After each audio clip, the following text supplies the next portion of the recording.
Assalamualaikum warahmatullahi wabarakatuh. Saya akan menjelaskan tentang konsep dasar pasar modal. Pasar modal merupakan salah satu tempat bagi perusahaan untuk memperoleh dana. Menurut Husnan, pasar modal dapat diartikan sebagai pasar untuk berbagai instrumen keuangan atau sekuritas jangka panjang yang dapat diperjualbelikan dalam bentuk hutang maupun modal sendiri, kemudian dapat diterbitkan oleh pemerintah maupun perusahaan swasta. Lalu menurut Husnan, pasar modal ini memiliki dua fungsi, yakni fungsi ekonomi beserta fungsi keuangan. Kemudian dasar-dasar hukum pasar modal itu apa aja sih? Dasar-dasar hukum pasar modal itu, yang pertama itu ada Undang-Undang Republik Indonesia Nomor 8 Tahun 1995 tentang pasar modal. Yang kedua ada Peraturan Bapepam, yang ketiga ada Peraturan Bursa Efek Indonesia, yang keempat ada Peraturan Kustodian Sentral Efek Indonesia, dan yang terakhir ada Peraturan Clearing Penjaminan Efek Indonesia. Kemudian manfaat keberadaan pasar modal. Yang pertama, manfaatnya itu menyediakan sumber pembiayaan jangka panjang bagi dunia usaha sekaligus memungkinkan alokasi sumber dana secara optimal. Adapun yang kedua, memberikan wahana investasi bagi investor sekaligus memungkinkan upaya diversifikasi. Yang ketiga, penyebaran kepemilikan perusahaan sampai lapisan masyarakat menengah. Yang keempat, memberikan kesempatan memiliki perusahaan yang sehat dan mempunyai prospek. Yang kelima, keterbukaan dan profesionalisme menciptakan iklim berusaha yang sehat. Adapun yang terakhir, itu menciptakan lapangan kerja atau profesi yang menarik. Baiklah, saya akan melanjutkan presentasi kelompok kami. Selanjutnya adalah Organisasi Pasar Modal Indonesia. Struktur pasar modal Indonesia disusun dalam Undang-Undang Nomor 8 Tahun 95 tentang pasar modal. Dalam undang-undang tersebut dijelaskan bahwa kebijakan di bidang pasar modal ditetapkan oleh Menteri Keuangan, sementara pembinaan, pengaturan, dan pengawasan sehari-hari dilaksanakan oleh Bapepam. Pembahasan yang pertama adalah otoritas pasar modal dipegang oleh Badan Pengawas Pasar Modal dan Lembaga Keuangan.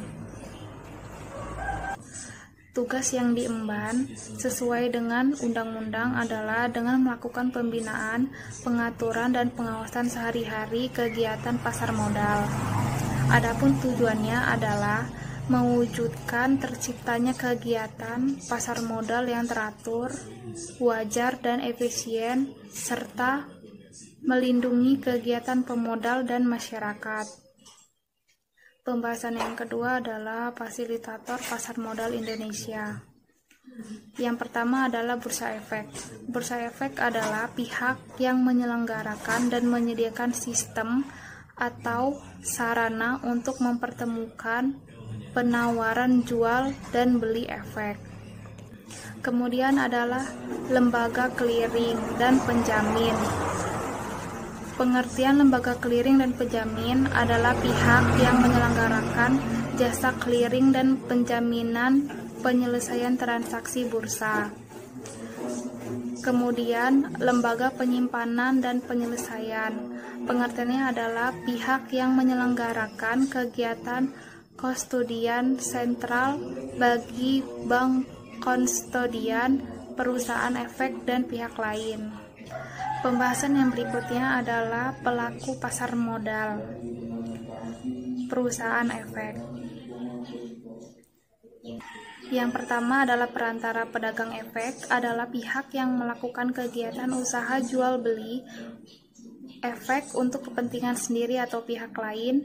Yang kedua, penjamin emisi efek adalah pihak yang membuat kontrak emiten untuk melakukan penawaran umum bagi kepentingan emiten dengan atau tanpa kewajiban untuk pembeli sisa efek yang tidak terjual.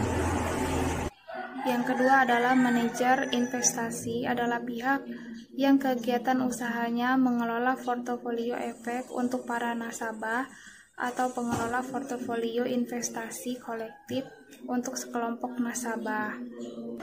kecuali perusahaan asuransi, dana pensiun, dan bank yang melakukan sendiri kegiatan usahanya berdasarkan perundang-undangan yang berlaku.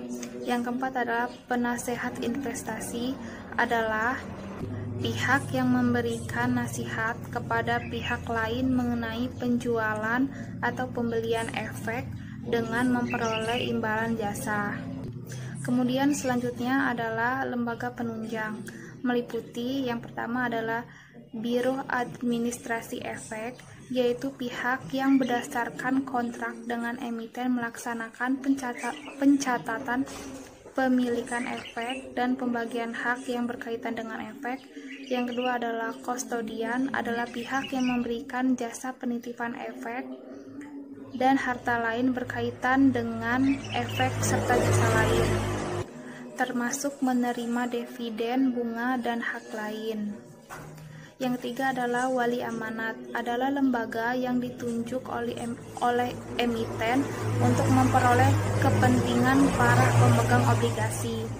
Yang keempat adalah pemeringkat efek, adalah lembaga yang berperan sebagai pemeringkat, yaitu penilaian kemampuan pembayaran kembali surat hutang dan jasa informasi, yaitu penerbitan informasi mengenai perusahaan di pasar modal.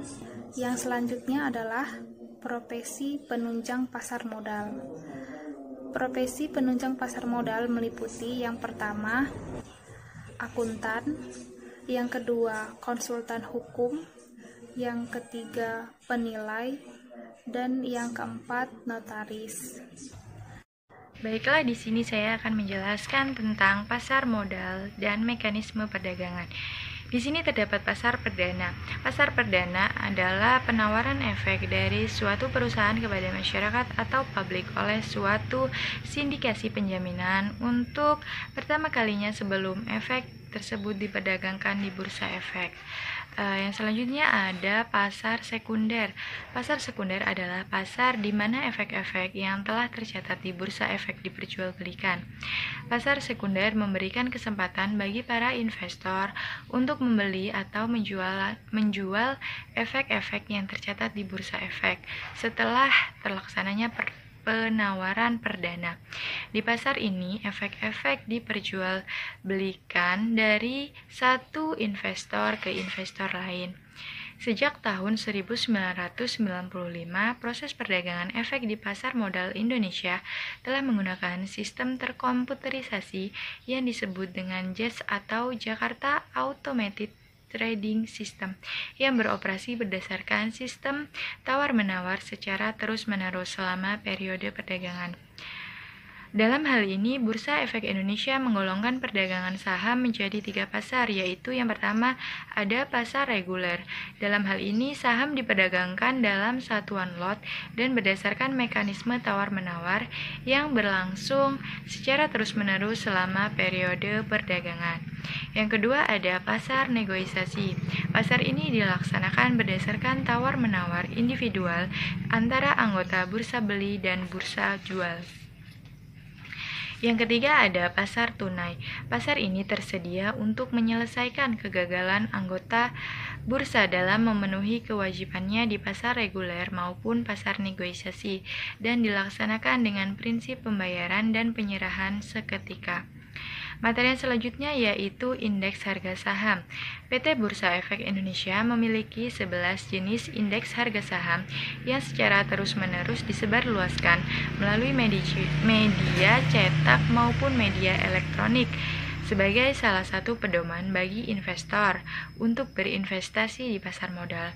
11 jenis indeks harga saham tersebut yaitu indeks harga saham gabungan, indeks sektoral, indeks LQ45, Jakarta Islamic Index, indeks Kompas 100, indeks Bisnis 27, indeks Pevindo 25, indeks Sri Kehati, indeks papan utama, indeks papan pengembangan, dan indeks matahit.